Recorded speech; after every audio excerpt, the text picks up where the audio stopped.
We believe she is still out there. We need your help." Savannah Guthrie's voice trembles as she looks straight into the camera, fighting to stay composed. Her eyes are glassy, rimmed with red, her fingers tightening along the edge of the frame as if it's the only thing holding her steady. Behind her, Annie and Cameron stand close, not speaking, not moving, just present. 3 grown children, united by fear, by urgency, by the same unspoken truth: their mother is gone. This is not confusion, not a wandering case, not a misunderstanding. This is an abduction. And the evidence says so. February 1st, 2026. Catalina Foothills, Arizona. A quiet, affluent pocket of desert where homes sit behind gates and silence feels like security. The kind of place where nothing happens, until something does. 84-year-old Nancy Guthrie lived here alone, in a house she trusted, behind locked doors and a doorbell camera that watched the world approach her front step. At 1:47 a.m., that camera goes dark. Not a glitch. Not a power failure. It doesn't flicker or fade, it stops. A clean, deliberate disconnection. Someone knew it was there. Someone made sure it wouldn't see them. 41 minutes later, at 2:28 a.m., another silence. Nancy's pacemaker app, technology designed to monitor her heart, to alert, to protect, stops transmitting. The steady stream of data ends without warning. 2 systems. 2 failures. Both within the same narrow window. Nancy Guthrie is not a woman who disappears easily. She cannot walk 50 yards without help. She depends on daily medication. Her body demands routine, stability, care. Without it, time is not on her side. By 11:56 a.m., when her family arrives after she misses her virtual church service, a routine she never breaks, the house feels wrong before they even step inside. Then they see it. Blood. Fresh. Visible on the front porch. Not a trace, not a smear you might question, something undeniable. DNA testing will later confirm what they already fear: it's Nancy's. But Nancy herself is nowhere. The timeline compresses into something chilling. From 1:47 a.m. to 2:28 a.m., 41 minutes. In that span, someone approaches a secured home in a quiet neighborhood, disables a camera with intent, confronts an elderly woman who cannot flee, and takes her without leaving a witness behind. At 12:15 p.m., deputies from the Pima County Sheriff's Department arrive and the search begins immediately. Drones lift into the sky, scanning the desert's vast, indifferent landscape. Search dogs move across dirt and brush, tracking scents that fade too quickly in the open air. Deputies go door to door, asking questions no one can answer, collecting fragments that don't yet form a picture. By 6:46 p.m., the disappearance is public. A post goes live. A name, a photo, a call for information. Within hours, it spreads, local, then national. Not only because of who Nancy is, but because of how she vanished. An elderly woman, taken from her own home, in a place built on the promise of safety. Sheriff Chris Nanos faces reporters. His voice is steady, but there's urgency beneath it. Nancy is mentally sharp, he explains. No confusion. No cognitive decline. But physically, she is limited. She cannot go far. She cannot survive long without medication. Every hour matters. And then, the detail that shifts everything. From the beginning, the evidence was there: the disabled camera, the pacemaker data, the blood on the porch. Clear indicators that something happened inside that 41-minute window. And yet, for 9 days, investigators believe they are missing the one thing that could show them what? The footage. Nancy's doorbell camera wasn't subscribed to store recordings. No cloud archive. No accessible history. Whatever it captured should have been gone the moment it disconnected. But the FBI doesn't accept "gone" as an answer. For more than a week, digital forensics teams work without pause, digging beneath the surface of what should exist. They comb through backend systems, trace data pathways, search for fragments, anything cached, buffered, partially transmitted before the signal was cut. Bits of information most people would never think to look for. Because somewhere in that lost span, those same 41 minutes, is the moment everything changed. The approach. The interruption. The disappearance. And if even a fraction of it survived, it could mean the difference between a mystery and a lead. 41 minutes that could explain everything. And on February 10th, 9 days after Nancy disappeared, they find something. Not everything, not a complete recording, but enough. Enough to pull a fragment out of the dark.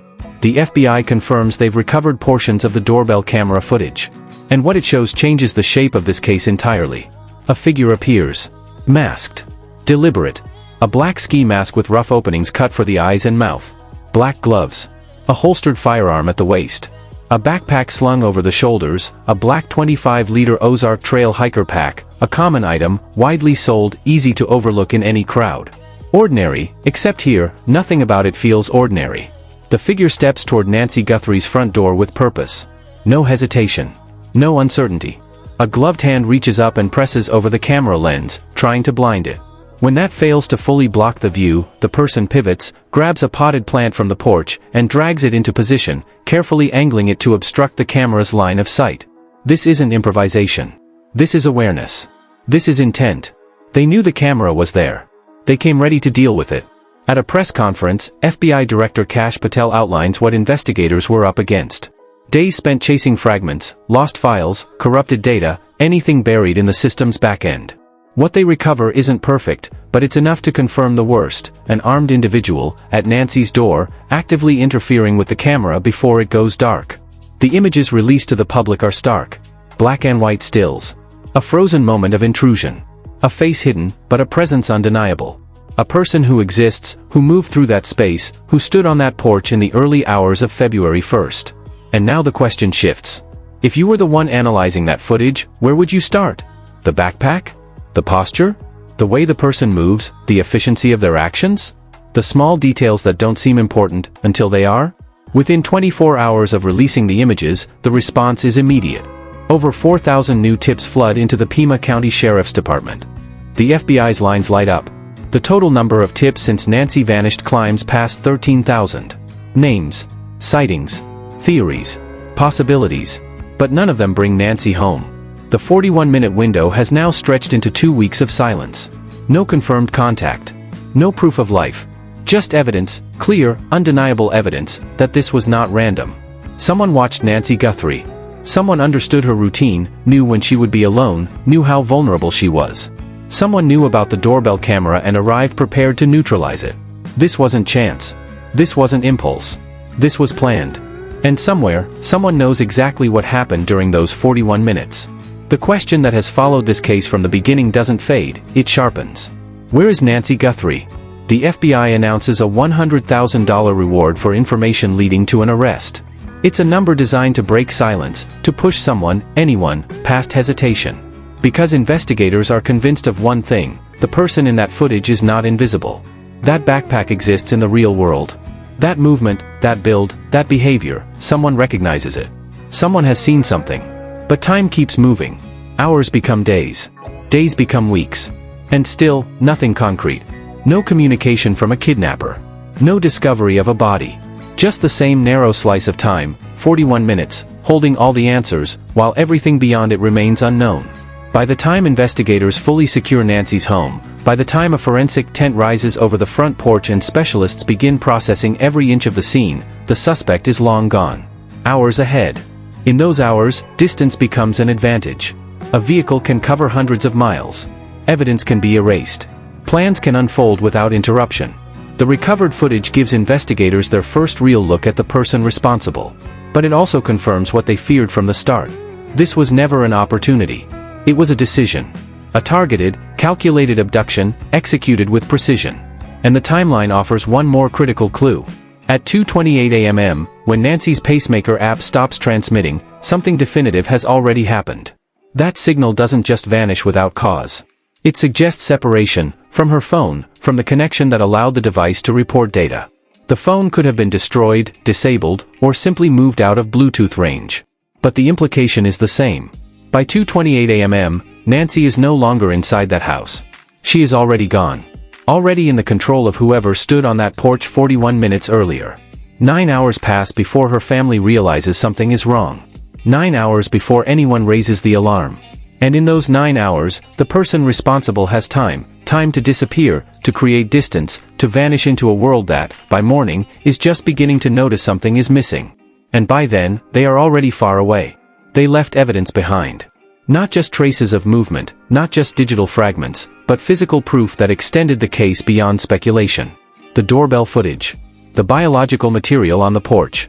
And then something discovered 2 miles from Nancy Guthrie's home, something that tightened the investigation in a way no one expected. Black gloves. Discarded. Collected. Logged. Tested. And carrying DNA that does not match Nancy Guthrie, and does not match anyone immediately connected to her household or family circle. A foreign profile. A new presence in a case that already had too many unknowns. The investigation, for the first time, begins to widen. But Nancy Guthrie is not just a case file. Not just a name attached to a headline. Not just the mother of Savannah Guthrie. She is an 84-year-old woman with a fully intact mind trapped inside a body that is failing her. And that distinction is not minor, it is central to understanding why this happened, and why it was so devastatingly simple for someone to carry it out. Sheriff Chris Nanos described her plainly, sharp mentally, no cognitive decline, fully aware of her life and routines. Nancy reads. She attends virtual church services. She maintains family traditions, including weekly dinners that anchor her schedule. Her mind is present, alert, engaged. But her body tells a different story. She lives with a pacemaker, an implanted device beneath her skin that regulates her heartbeat. It connects to an app on her phone, transmitting constant medical data to her care team. When that connection cut out at 2:28 a.m. on February 1st, it didn't just mark a technical failure. It marked a turning point in a kidnapping timeline already narrowing by the minute. She depends on daily medication. Not as a precaution, but as necessity. Her daughter, Savannah Guthrie, made that clear in a public message shared on social media, her voice steady but strained, emphasizing what investigators already knew. Without it, Nancy's condition becomes life-threatening. Pain intensifies. Stability disappears. Time becomes critical in a way that cannot be ignored. And then there is mobility. Nancy cannot walk 50 yards without assistance. Half a football field. The distance from a front door to a mailbox.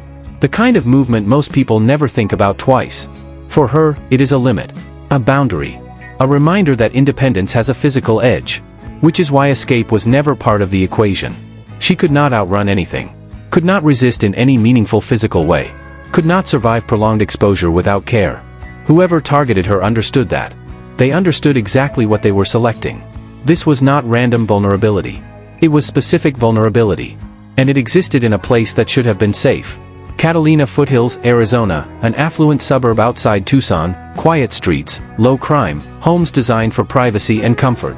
A neighborhood where people assume distance equals protection. Where security systems, gated entries, and doorbell cameras create the illusion of control. Nancy had all of it. The camera. The locked doors. The routine check-ins from family. Multiple layers of protection designed to prevent exactly this kind of event. None of it held. And there is one more layer that investigators cannot ignore. Her daughter is Savannah Guthrie of the Today, a nationally recognized journalist with a public presence that reaches millions. She has interviewed world leaders, covered national crises, built a platform where her voice is instantly recognizable. That visibility did not shield Nancy. If anything, it may have done the opposite. On January 31st, just hours before she vanished, Nancy spent the evening with her family. A normal night. Dinner. Conversation. Routine. She took an Uber at 5:32 p.m. to their home, arriving safely. Later, at 9:48 p.m., she was driven back. Surveillance confirms the garage door opening, then closing. She enters her home. Everything appears normal. 4 hours later, nothing is normal at all. She is gone.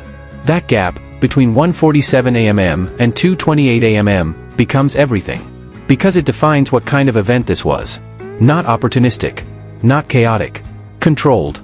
And it reveals something investigators cannot ignore. Whoever did this knew exactly what they were walking into. They knew she would not fight them off. They knew she would not run. They knew that every hour without medication mattered. And they still came. The pacemaker itself has limited range. If Nancy moved more than 30 feet from her phone, or if the phone was powered off, destroyed, or removed from proximity, the connection would break. And when it breaks, it doesn't just lose data. It signals separation. Which means that at 2:28 a.m., Nancy Guthrie is no longer in contact with her own monitoring system. No longer within reach of the device that tracks her condition. No longer simply inside her home. Somewhere between 1:47 and 2:28, the situation changes completely. The house that was locked, secured, and familiar becomes something else entirely. A contained space with a missing person inside it, and an unknown presence outside of it. By the time investigators reconstruct this sequence, they understand the weight of those minutes differently. The doorbell camera disconnect wasn't the start. It was the opening move. The motion detection at 2:12 a.m. becomes even more significant in hindsight. Activity outside the home. Movement near the entryway. Someone not just passing by, but interacting with the environment, testing it, reading it. This wasn't rushed. It was observed. It was planned. Sheriff Chris Nanos and investigators from the Pima County Sheriff's Department begin treating the timeline not as isolated timestamps, but as a sequence of controlled steps. First, the camera is neutralized. Then motion is detected. Then the medical device signal is lost. Each step narrowing the window. Each step removing uncertainty. And each step pointing to the same conclusion: whoever was outside that house knew exactly what they were doing. Inside, Nancy would have been asleep for hours. An 84-year-old woman with limited mobility, a strict medication schedule, and a body dependent on stability. Nothing about her routine suggests awareness at that hour. Nothing suggests resistance was likely. That is precisely what makes the case so disturbing. It relies not on force alone, but on certainty of vulnerability. By 2:28 a.m., the digital trail suggests she is already separated from her phone. The implications are immediate. Either the phone is no longer in the house, or Nancy is no longer in a position to access it. The system doesn't fail, it is interrupted. After that point, the record goes quiet. No further confirmed signals. No additional device pings. No camera footage that survives beyond obstruction. Just a gap where continuity should exist. And that gap becomes everything. Hours pass before anyone notices. Inside the home, nothing appears outwardly disturbed from a distance. No immediate signs that would alert a passerby. No obvious noise that would travel beyond the property line in a quiet Catalina Foothills night. The neighborhood remains still, unaware that something irreversible has already occurred behind closed doors. By morning, that illusion collapses. But by then, time has already been spent. Distance already created. Evidence already diluted by movement, by choice, by delay. Investigators later describe this as the most critical factor in the case, not just the abduction itself, but the hours that followed it. A window wide enough for transport, concealment, and disappearance. Wide enough for someone to move far beyond immediate jurisdiction before the alarm is even raised. And still, the core question remains unchanged. What happened inside those 41 minutes? The recovered footage shows approach, preparation, obstruction. The digital data shows interruption and separation. The physical evidence shows presence and departure. But none of it shows Nancy Guthrie after 2:28 a.m. No confirmed sighting. No verified communication. No trace that definitively places her alive beyond that point. Only indicators. Only absence. And a growing understanding that this was never random. It was precise. It was timed. And it was executed with knowledge of exactly how long it would take before anyone realized she was gone. The biological evidence on the front porch confirmed one critical fact: Nancy Guthrie was not simply missing. She had been physically present outside her home during the early morning hours of February 1st. That detail immediately changed the direction of the investigation. This was no longer treated as a case of wandering or medical emergency. It was classified as an abduction from the moment the scene was secured. Investigators began reconstructing the sequence with greater precision. At 1:47 a.m., the doorbell camera goes dark. At 2:12 a.m., motion is detected near the entryway. At 2:28 a.m., Nancy's pacemaker stops transmitting, indicating separation from her phone or loss of connection entirely. Between those points, something decisive occurs. But what stands out most to investigators is not just the timing, it's the location of the evidence. The biological trace is outside the home. On the front porch. Not inside. Not in a struggle scene within the house. Outside. That single fact reshapes the most important question in the case. Nancy did not appear to have been dragged out. She appears to have gone to the door. Which introduces a different kind of scenario entirely, one built not on forced entry, but on interaction. Trust. Recognition. Or deception. Because an 84-year-old woman with limited mobility does not typically open her door at 2 a.m. without reason. That means the person on the other side likely gave her one. Whether through familiarity, impersonation, urgency, or manipulation, the suspect created a moment in which Nancy chose, or was convinced, to open the door. And once that door opened, the timeline tightens into minutes. Sheriff Chris Nanos and the Pima County Sheriff's Department begin treating the case as a premeditated interaction rather than a forced intrusion. The disabled camera, the controlled approach, the awareness of surveillance, and the timing all point toward preparation long before arrival. By the time family members attempt contact at 11:56 a.m., the silence is already hours deep. Nancy does not answer calls. She does not join her scheduled virtual church service. A friend notices the absence and alerts the family. That moment, small, routine in any other context, becomes the trigger for escalation. At 12:23 p.m., 911 is called. The report is immediate and specific: elderly woman, medically dependent, limited mobility, unresponsive. Not a case of uncertainty. A case of urgency. When deputies arrive shortly after, they move carefully through the property. Nothing appears visibly disturbed from the outside. No broken doors. No obvious signs of struggle that can be seen at first glance. But on the front porch, they find what they need to escalate the response. Biological evidence. Fresh enough to matter. Significant enough to confirm presence.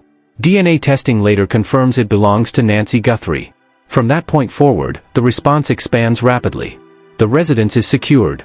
Backup is requested. Search operations begin. And within hours, the case transitions into public awareness. By 6:46 p.m., the Pima County Sheriff's Department issues a public alert. Nancy's image is circulated. Her medical conditions are disclosed. Her vulnerability is emphasized, not as a detail, but as a reason for urgency. Because the timeline is already collapsing into absence. From 2:28 a.m. to 12:23 p.m., nearly 10 hours pass without confirmed contact. 10 hours in which movement is unrestricted. 10 hours in which distance can be created, evidence can be lost, and location can change entirely. Investigators later describe this period as the critical escape window. Not because it reveals what happened inside the home, but because it defines what could no longer be recovered once it ended. Every detail points back to planning. Knowledge of routine. Awareness of surveillance. Timing aligned with sleep cycles and isolation. But one question remains unresolved at the center of it all. How did Nancy end up on the porch? The evidence suggests she was not forced through the house. There are no publicly confirmed signs of internal breach leading to an exit. Instead, everything converges at the threshold, the boundary between safety and exposure. Which means the interaction likely began there. At the door. At 2 a.m. In a moment that lasted only seconds, but changed everything that followed. The biological evidence recovered from the porch was recent, deposited within hours of discovery, but it was only one piece of a wider and more complex trail. 2 miles from Nancy Guthrie's residence, investigators located a second critical item: black gloves, discarded and partially concealed off the main residential area. Not inside the home, not on the property, but at a distance that immediately raised questions about movement, timing, and intent. The gloves were collected and submitted for forensic analysis.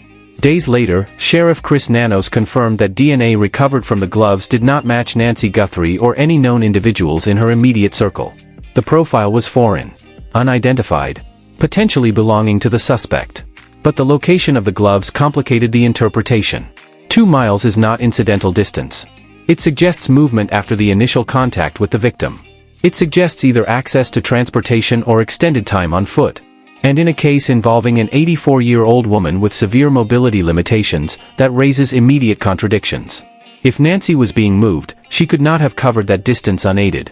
Which leads investigators to 2 possibilities: either a vehicle was involved, or the evidence was deliberately placed to mislead the investigation. A false trail designed to shift attention away from the true route of escape. At the same time, reports from multiple outlets, including NBC News and Associated Press affiliates, indicated that investigators had identified signs consistent with forced entry at the residence. Yet the most significant physical evidence, the biological trace, was located outside the home, on the front porch. That contradiction becomes central. If entry was forced, where is the interior struggle? If the primary abduction occurred inside, why is the strongest biological evidence outside?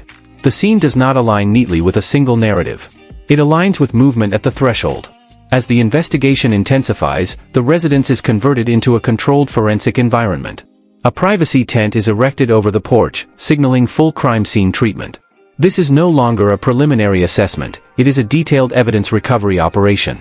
Specialized units from the FBI arrive with advanced forensic equipment. Among them, members of the Federal Bureau of Investigation deploy tools designed for spatial reconstruction. Laser measurement systems are used to capture precise dimensions of the scene, allowing analysts to reconstruct angles, distances, and physical interactions in 3 dimensions. This technology is not just procedural, it is analytical. It allows investigators to estimate height, movement patterns, and positioning based on static points captured in the recovered footage. Because by this stage, the assumption has already shifted. This was not a case of disappearance. It was a structured abduction. For 9 days, investigators believed they had no usable video evidence. The Doorbell system, lacking an active subscription, was assumed to have failed to retain recordings. The footage was considered lost, irretrievable under normal conditions. But digital forensic teams refused to accept that conclusion. They began a deep-level recovery process, targeting backend systems, temporary buffers, residual caches, and transmission fragments. Their focus was narrow and precise, the 41-minute window between 1:47 a.m. and 2:28 a.m., 41 minutes that could define the entire case. Every fragment mattered. Every partial frame, every corrupted file structure, every trace of data that might have existed for even milliseconds before deletion or interruption. And then, on February 10th, 9 days after Nancy's disappearance, the breakthrough arrives. The FBI announces the recovery of partial doorbell camera footage. FBI Director Kash Patel describes the effort as exhaustive, emphasizing the scale of the digital recovery operation. Days of extraction work, reconstruction attempts, and forensic restoration finally yielding usable visual evidence. What they recover does not restore the full sequence. But it restores enough. Enough to confirm presence. Enough to confirm intent. And enough to reshape the entire understanding of what happened in those 41 minutes.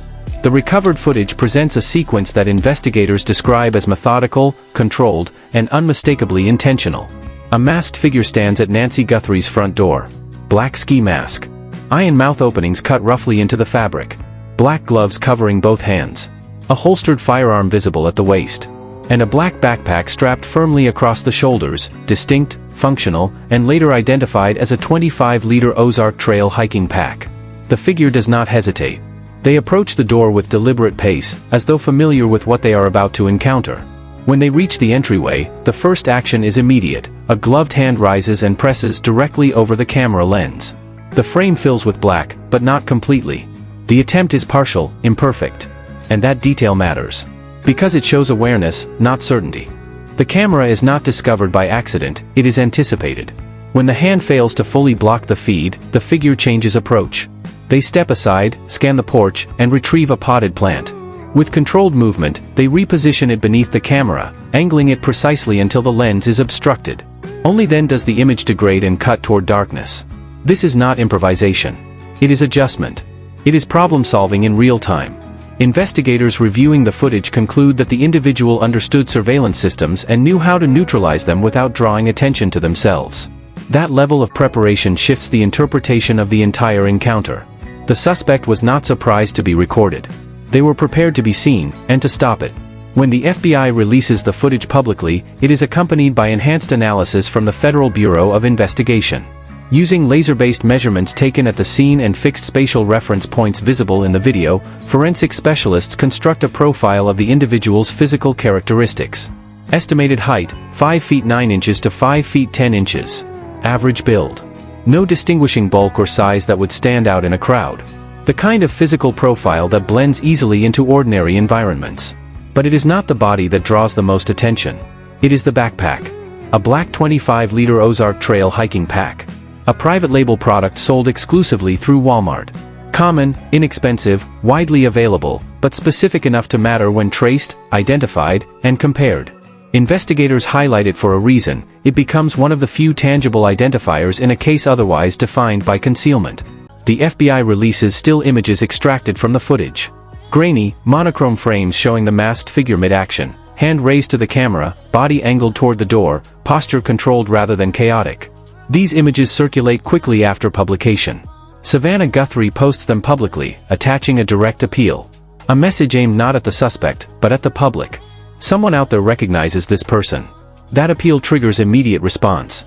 Within 24 hours, the Pima County Sheriff's Department reports thousands of new tips.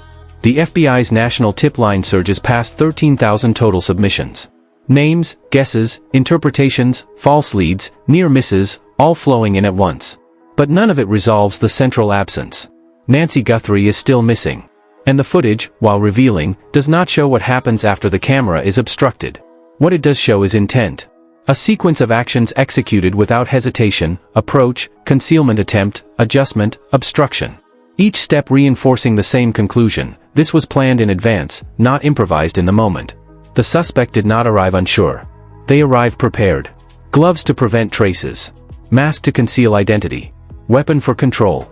Backpack for unknown purpose. And awareness of surveillance systems that needed to be neutralized before anything else could proceed. The timeline places this sequence at the center of the 41-minute window between 1:47 a.m. and 2:28 a.m., the same interval in which Nancy's doorbell camera disconnects and her pacemaker signal is lost. By the time the footage ends, the visual record of the encounter disappears into obstruction.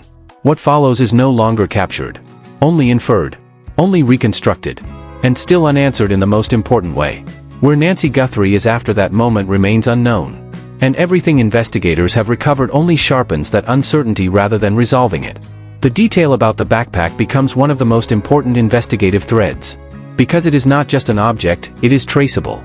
A 25-liter Ozark Trail hiking pack is not rare, but it is specific in its distribution. Sold exclusively through Walmart stores and its online platform, it creates a potential investigative pathway that does not rely on memory or witness testimony alone. Transaction records exist. Purchase histories exist. Surveillance systems inside retail locations exist. If the backpack was recently acquired, especially in the local region, there is a digital footprint that could narrow down ownership or at least establish a timeline of acquisition. That is why the FBI emphasizes it. Not as a casual detail, but as a lead.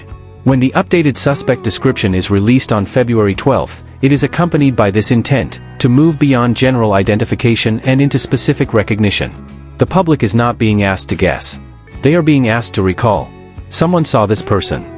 Someone remembers that backpack. Someone may have encountered them before the night of February 1st. At the same time, investigators continue to analyze the behavior captured in the doorbell footage.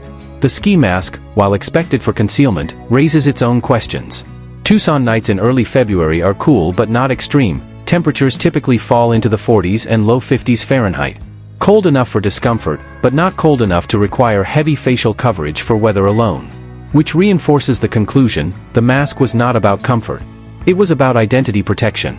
But the suspect does not rely on the mask alone. They attempt to physically block the camera. First with a hand. Then with a potted plant. That redundancy is significant. It suggests concern that a single method of concealment might fail. It suggests awareness that partial exposure, angles, shadows, movement, could still be captured and later analyzed. In other words, the suspect understood surveillance limitations and attempted to eliminate all possible recording pathways. That level of caution indicates familiarity with how doorbell cameras function. Not necessarily technical expertise, but practical understanding. Then there is the firearm. A holstered gun at the waist changes the classification of the encounter entirely. Even if it is never drawn in the footage, its presence establishes control through implied threat.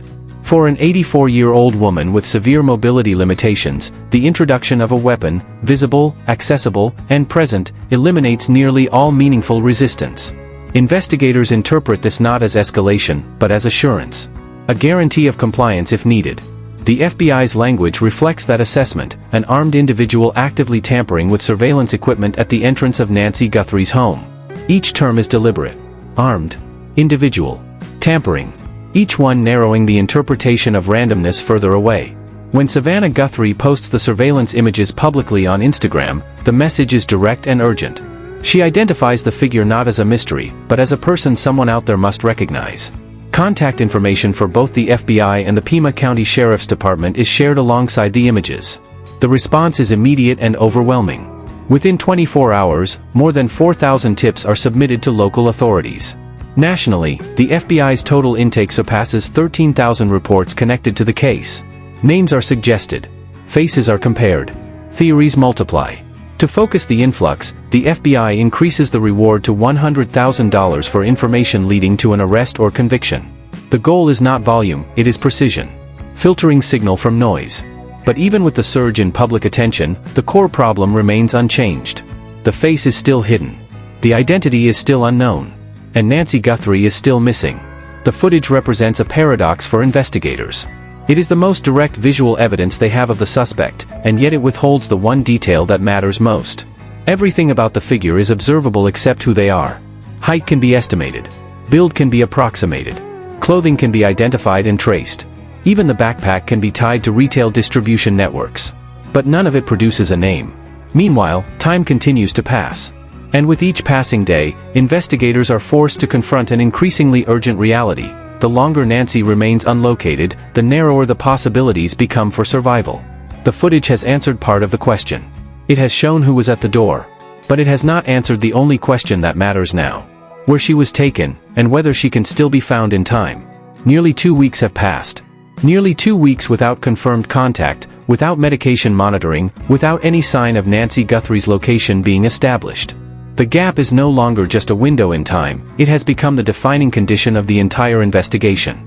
And at the center of it remains the same image, a masked figure at her front door. The FBI, however, is no longer focused only on that moment. The release of the doorbell footage on February 10th shifts the scope of the investigation backward as well as forward. Investigators begin building a timeline not just of the night Nancy disappeared, but of the weeks leading up to it. On February 12th, law enforcement issues a targeted request to residents near the Catalina Foothills area. They are seeking surveillance footage from 2 specific periods, January 11, 2026, between 9 p.m. and midnight, and January 31, 2026, between 9:30 a.m. and 11 a.m. The first date is particularly significant. January 11th sits 3 weeks before the abduction. It suggests something investigators are now actively considering: pre-surveillance. Not a single night of observation, but a pattern of study. A subject being watched over time. A routine being mapped. The second window, January 31st, captures the day immediately before Nancy disappeared. That is where investigators begin looking for anomalies in movement, vehicles, and environmental changes around the neighborhood. Reports surface of a suspicious vehicle seen around 10 a.m. near Via Entrada Road, close to Nancy's residence. No official description is released publicly, but the timing places it directly within the expanded surveillance window. The implication is unavoidable: the suspect may have been present long before the abduction occurred. That possibility transforms the case from reactive investigation to long-term behavioral analysis. The Pima County Sheriff's Department expands its request further, asking the public to review any footage captured between January 1st and February 2nd. A full month of visual data. Vehicles. Pedestrians. Unusual activity. Anything that might connect movement patterns to the eventual crime scene. The search radius expands as well. Through neighborhood alert systems, residents within a 2-mile zone are asked to submit recordings. That same 2-mile range later becomes significant again when black gloves containing foreign DNA are discovered discarded outside that perimeter. Investigators begin treating the environment not as a single location, but as a network of movement. Search operations intensify. Officers and agents move through desert terrain, scanning rock formations, vegetation, and roadside areas. The focus is not limited to fixed points anymore. It extends along likely travel routes, places where evidence might be discarded from a moving vehicle. Witness accounts support this direction. One resident describes an FBI agent explaining that they are searching for items thrown from cars. That detail reframes the landscape, not just where someone stood, but where someone passed through. At the same time, forensic teams return repeatedly to Nancy Guthrie's residence. A privacy tent remains over the porch where biological evidence was recovered. The scene is treated as a controlled environment for continued analysis. Agents from the FBI's Federal Bureau of Investigation arrive with advanced equipment, including laser measurement devices and imaging tools. Photographs, spatial data, and angle measurements are combined to reconstruct the entryway in precise detail. These measurements are used to estimate the suspect's physical profile based on camera perspective and known reference points. Every angle is analyzed to extract as much information as possible from limited footage. Meanwhile, investigative activity expands into surrounding neighborhoods. Agents collect items from nearby properties, including mail and household materials, while reviewing additional surveillance systems. Then, shortly after the footage release, a new development emerges. A man is detained during a traffic stop south of Tucson in connection with the investigation. The Pima County Sheriff's Department later confirms he was questioned and released. He identifies himself as a delivery worker operating in the area and denies involvement in Nancy Guthrie's disappearance. No charges are filed. No connection is confirmed. The investigation continues without resolution. Despite the arrests, the expanded surveillance searches, the recovered footage, and the forensic analysis, one core reality remains unchanged. Nancy Guthrie has not been located. And the masked figure remains unidentified. What investigators now understand is that the case did not begin on February 1st. It began earlier, quietly, invisibly, in the weeks leading up to it. Patterns observed. Routine studied. Timing refined. And somewhere in that build-up, someone made a decision that carried through 41 minutes of action, and 2 weeks of silence that followed. Investigators quickly determined that multiple communications connected to the case are not what they initially appeared to be. One of the earliest arrests tied to the investigation occurs in Rio Rico, just south of Tucson. A man identifying himself only as Carlos is detained during a coordinated search effort conducted with assistance from the FBI. He refuses to provide a full last name. He is held for several hours before being released without charges. Officials later confirm that his detention is unrelated to the core abduction investigation. For investigators, it represents another dead end in a rapidly expanding field of leads, one that grows wider even as clarity remains out of reach. A more significant development follows shortly after. Derek Kella, 42, from Hawthorne, California, is arrested and charged in connection with fraudulent communications sent to Nancy Guthrie's family. According to federal prosecutors, he transmitted fake ransom demands across state lines and used telecommunications devices with intent to harass and deceive. The allegations state that Kella sent multiple text messages to the family on February 4 and placed a brief phone call lasting only seconds.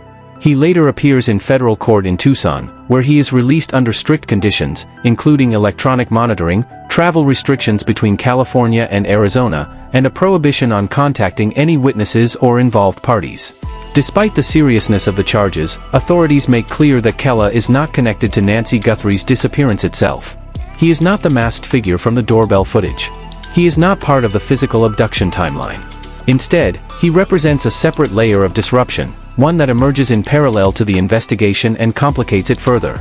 As these arrests unfold, a broader and more troubling pattern begins to take shape. Between February 2 and February 9, multiple media organizations receive unsolicited emails claiming to contain ransom demands related to Nancy Guthrie.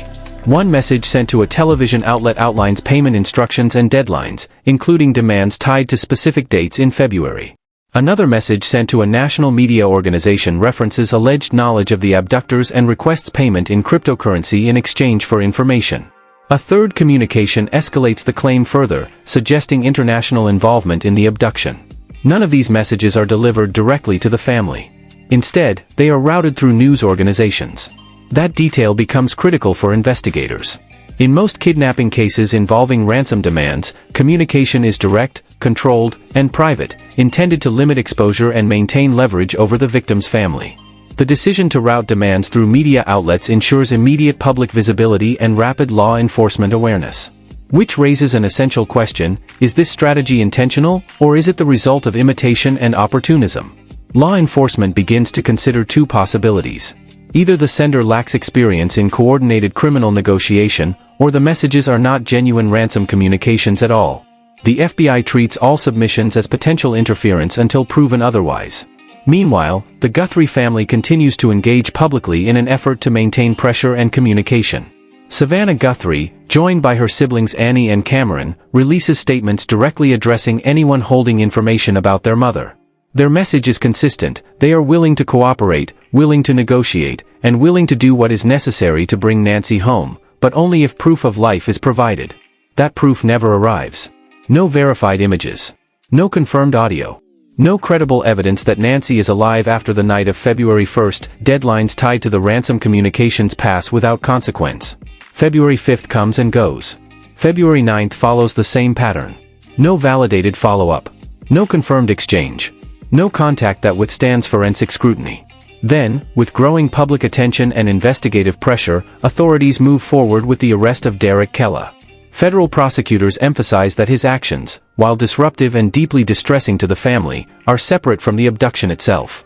He is charged, processed, and released under strict federal supervision, but investigators reaffirm that his involvement does not intersect with the physical evidence from Nancy Guthrie's disappearance. Through all of this, the central case remains unchanged. The masked figure captured at the front door remains unidentified. The 41-minute window remains partially reconstructed but not fully explained. And Nancy Guthrie remains missing. What the ransom communications reveal, more than anything else, is the secondary chaos that often surrounds high-profile cases: misinformation, opportunistic interference, and false claims that divert attention and resources. But beneath that noise, investigators continue to focus on what has not changed since the beginning: the doorbell footage, the forensic evidence, the timeline, and the unanswered question that no message, arrest, or false lead has resolved. Where Nancy Guthrie is, and whether the person in that footage still holds the answer. The growing number of false leads forces investigators to confront an uncomfortable reality: not every message connected to this case is legitimate. The arrest of Derek Kella for fabricating ransom demands highlights a broader issue. Once a case gains national attention, it becomes vulnerable to exploitation, people inserting themselves into the narrative for attention, money, or confusion. Each of those distractions consumes time, resources, and investigative focus. As the FBI continues to receive over 13,000 tips, the challenge is no longer just collection, it is verification. Sorting credible information from noise becomes its own parallel investigation. Every claim must be weighed against physical evidence, timelines, and forensic data. And so a critical question emerges inside the investigation itself: how many of these communications are real? Officials do not confirm whether any ransom demands are authentic or whether direct contact has been established with Nancy Guthrie's abductors. The agency remains deliberately cautious in public statements, neither validating nor dismissing the communications. That silence is strategic. Confirming authenticity could compromise ongoing investigative efforts. Denying it could prematurely dismiss a real lead. So the FBI withholds judgment. Meanwhile, outside experts begin analyzing the structure of the ransom communications. One recurring detail draws attention: the demand for Bitcoin. Legal analyst Mahmoud Absal, speaking to NBC News, explains that modern extortion cases increasingly rely on cryptocurrency under the assumption of anonymity. But that assumption is flawed. Bitcoin transactions are permanently recorded on a public ledger, meaning every movement of funds can be traced, analyzed, and reconstructed. It is not invisible. It is transparent. That transparency creates a contradiction in cases like this. If a criminal understands cryptocurrency, they would know it leaves a permanent trace. If they do not understand it, they may mistakenly believe it offers protection. Either interpretation raises questions about intent and sophistication. But there is a deeper inconsistency that investigators cannot ignore. Why send ransom demands through media outlets instead of directly to the family? Why introduce public exposure into a process that depends on secrecy and control? And why issue deadlines that pass without consequence or follow-up communication? Each of these behaviors weakens the credibility of the ransom narrative. Instead of sustained negotiation, there is fragmentation. Instead of controlled exchange, there is diffusion across multiple channels. Which leads investigators back to two competing interpretations. Either the ransom communications are amateur attempts at extortion by unrelated individuals exploiting a high-profile case, or they are not ransom communications at all. An FBI spokesperson confirms that there is no verified indication of ongoing communication between Nancy Guthrie's family and any confirmed abductors. Despite multiple messages and deadlines, no authenticated proof of life has been received. No confirmed exchange. No verified dialogue. Just isolated communications without continuity. And beneath that uncertainty, the physical evidence remains the only stable foundation. The DNA recovered from the gloves found 2 miles from Nancy's home continues to be analyzed. Sheriff Chris Nanos confirms that the profile does not match Nancy or anyone in her immediate circle. It is unidentified foreign DNA, potentially belonging to the suspect. But identification depends on database matching. If the individual has no prior record, traditional criminal databases will not produce a hit. That leaves investigators with a gap that cannot be closed through standard comparison alone. In response, forensic teams turn to more advanced methods: genetic genealogy. This technique expands the search beyond direct matches. Instead of looking for identical DNA profiles, investigators search for partial matches within public genealogy databases. From those connections, they build familial relationships, narrowing down potential identities through relatives rather than direct records. It is a method that has solved cold cases decades old, including identifying the Golden State Killer after years of investigation. But it is not fast. And it is not guaranteed.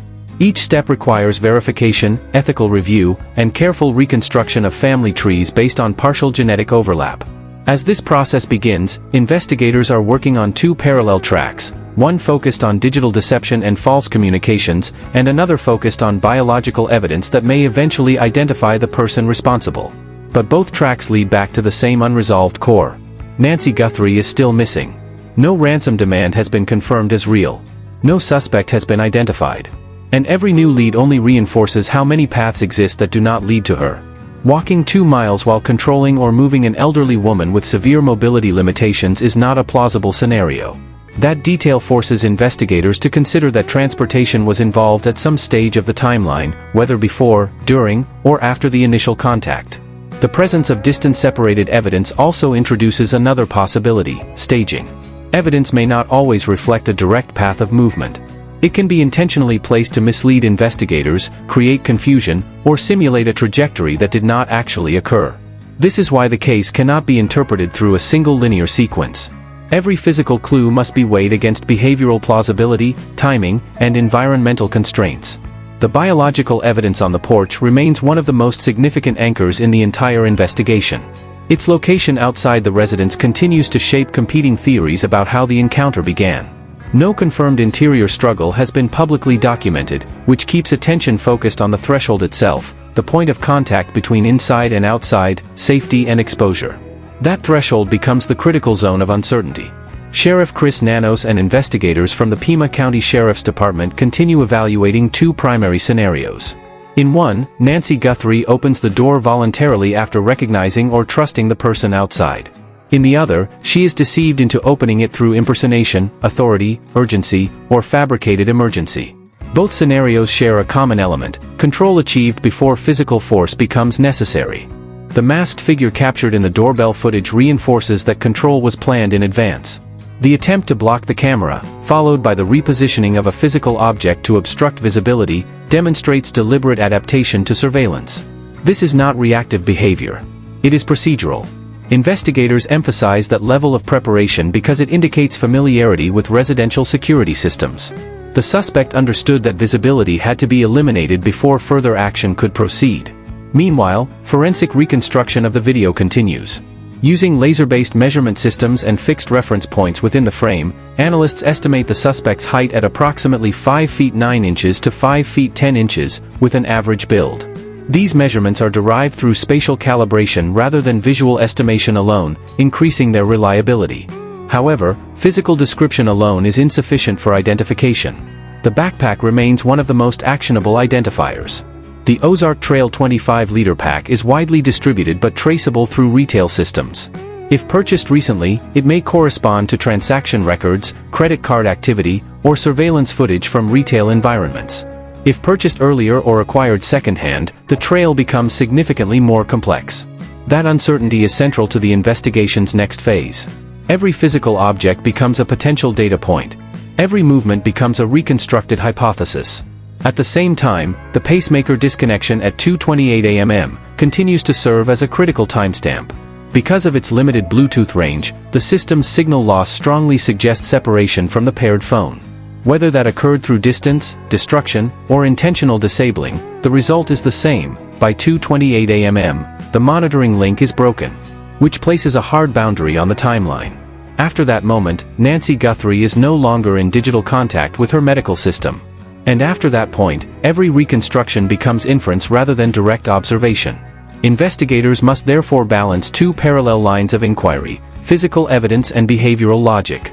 Physical evidence suggests presence, movement, and controlled interaction at the residence.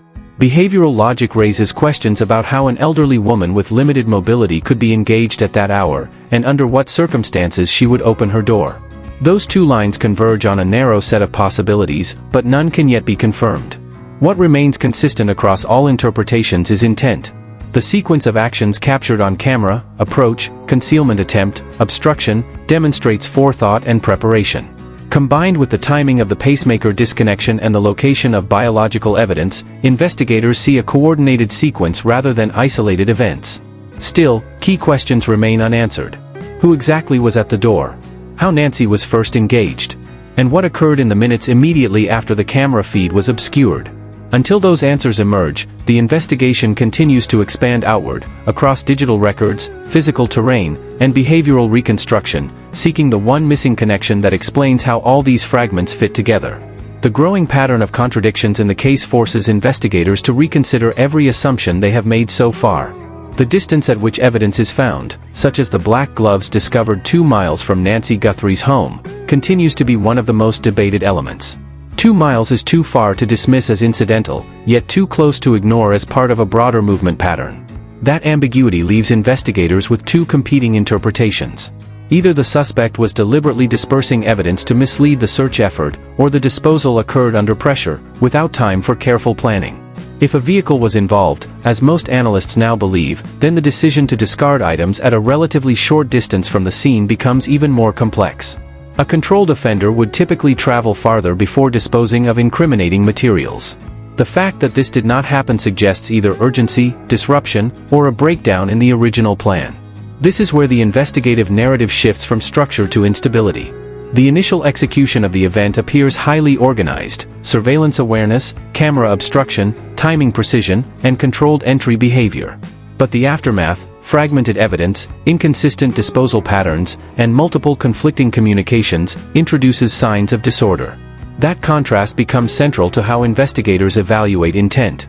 It suggests that even if the abduction was planned, it may not have unfolded exactly as intended. The presence of biological evidence outside the residence, combined with the lack of confirmed interior struggle, continues to support the theory that contact occurred at the threshold of the home. That moment, brief, controlled, and decisive, remains the only clearly established interaction point. Everything beyond it is reconstruction. As investigators analyze motive, three primary theories dominate discussion, each with significant limitations. The first is financial motive. Ransom demands referencing Bitcoin suggest extortion, but the structure of the case does not align cleanly with typical financial kidnappings. In most such cases, victims are chosen based on liquidity and immediate access to funds. Communication is direct, controlled, and private. This case deviates from that pattern. Communications are inconsistent, sometimes routed through media outlets rather than directly to the family, and no verified exchange of funds or proof of life has been confirmed. That inconsistency raises questions about whether financial gain was ever the primary objective. The second theory is personal targeting. Nancy Guthrie was selected, not her daughter Savannah Guthrie, despite Savannah's public profile and visibility as a co-host of the Today. This distinction is important. It suggests that vulnerability, not prominence, may have driven the selection. Nancy's limited mobility, medical dependency, and isolated living situation made her an accessible target. In contrast, targeting a high-profile media figure would carry significantly higher risk and operational complexity. But personal targeting introduces its own unresolved question: what relationship or grievance could escalate to this level of action? Investigators would need to examine social connections, recent interactions, and any history of conflict or contact that might explain motive. To date, no publicly confirmed link has been established that explains such a targeted action.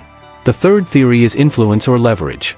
Given Savannah Guthrie's public role in journalism, some analysts consider whether the abduction could be intended to create indirect pressure, an attempt to influence visibility, coverage, or public messaging. However, there is no confirmed evidence of communication linking the act to demands about media behavior or editorial control. Each theory contains gaps. Financial motive lacks consistency in execution. Personal motive lacks confirmed connection. Influence motive lacks direct evidence. What remains consistent across all interpretations is control. Control over access. Control over timing. Control over visibility. Control over information flow after the event. That pattern is what investigators continue to focus on. Because regardless of motive, the operational behavior captured on the doorbell footage remains unchanged: deliberate approach, surveillance awareness, obstruction of recording, and execution within a tightly defined window of time. And despite expanding theories and increasing investigative pressure, the core fact has not shifted. Nancy Guthrie has not been located. No confirmed communication has been verified as authentic. And the identity of the masked figure remains unknown. As the investigation continues, every theory circles back to the same unresolved center: an event that appears carefully planned in its execution, but increasingly fragmented in its aftermath, leaving behind more questions than answers. The script is weighed down by repetition, overuse of engagement prompts, and redundant restating of known facts, which slows pacing and dilutes tension, while emotional impact is occasionally undercut by instructional interruptions and fragmented flow. Tightening the narrative focus and removing repetitive commentary restores urgency and clarity. The investigation continues under mounting pressure as agencies work against time, uncertainty, and an expanding flood of information that may or may not be relevant to the truth. The possibility that ransom communications are either misdirection or opportunistic interference has complicated an already fragile case, forcing investigators to separate signal from noise while a family waits for answers that remain out of reach. Behind the scenes, tension between law enforcement agencies reflects the strain of a case that is both time-sensitive and procedurally complex. Disagreements over where evidence should be processed and how quickly results can be obtained highlight a deeper reality. Every hour matters, and every delay carries consequences that cannot be undone. Despite this, the work continues, methodical, relentless, and increasingly dependent on small fragments of digital and physical evidence. In the community surrounding Catalina Foothills, fear has taken hold in a way that extends beyond one family. Residents who once considered their neighborhood secure now reconsider daily routines, home security systems, and the assumption that proximity to safety guarantees protection. The image of a masked figure at a residential doorstep has become more than evidence, it has become a psychological rupture in how people understand vulnerability. As investigators refine their search, attention returns repeatedly to the same geographic radius. The discovery of discarded items within a short distance of the residence suggests movement that is neither fully random nor fully contained. It implies decisions made under pressure, or an attempt to fragment the trail of evidence in a way that obscures direction and intent. Whether that distance represents control or chaos remains unresolved. At the center of the investigation remains the masked figure captured on the recovered doorbell footage. The analysis of that video has provided measurable data, height range, approximate build, and identifiable equipment, but not identity. The backpack, a mass-produced model sold widely through a major retailer, introduces both opportunity and limitation. It is distinctive enough to be recognized, yet common enough to resist immediate tracing. Every new lead circles back to the same contradiction. The planning evident in the approach, awareness of surveillance, deliberate obstruction of the camera, and controlled timing, suggests forethought and preparation. Yet the aftermath, marked by scattered evidence and conflicting communications, suggests instability or disruption. That tension between precision and disorder defines the current stage of the investigation. Authorities continue to expand their search beyond the immediate residence, analyzing vehicle movement patterns, reviewing surveillance footage across a broader timeframe, and revisiting earlier days that may reveal preparatory behavior. The focus is no longer limited to the night of the disappearance but extends backward, attempting to reconstruct intent before action. Meanwhile, the family remains at the center of public attention, navigating a reality shaped by uncertainty and the absence of confirmation. Public appeals continue, framed by urgency and restraint, as they seek not speculation but verified proof of life. Each message reflects the same underlying truth: without direct evidence, hope and fear exist in constant tension. As days pass, the case becomes less about a single moment of disappearance and more about the system surrounding it, how information moves, how evidence is interpreted, and how quickly narratives form in the absence of certainty. Investigators work through this landscape carefully, aware that misinterpretation can be as damaging as delay. Despite thousands of tips, extensive forensic work, and ongoing analysis of digital evidence, the core question remains unchanged and unanswered. The identity of the masked figure is still unknown. The location of Nancy Guthrie is still unconfirmed. And the window in which answers might have been clear continues to widen into uncertainty. Somewhere within the collected evidence is the sequence that explains everything. Until that sequence is understood, the investigation remains open, active, and unresolved, driven forward by fragments, waiting for a single verified truth to bring them together.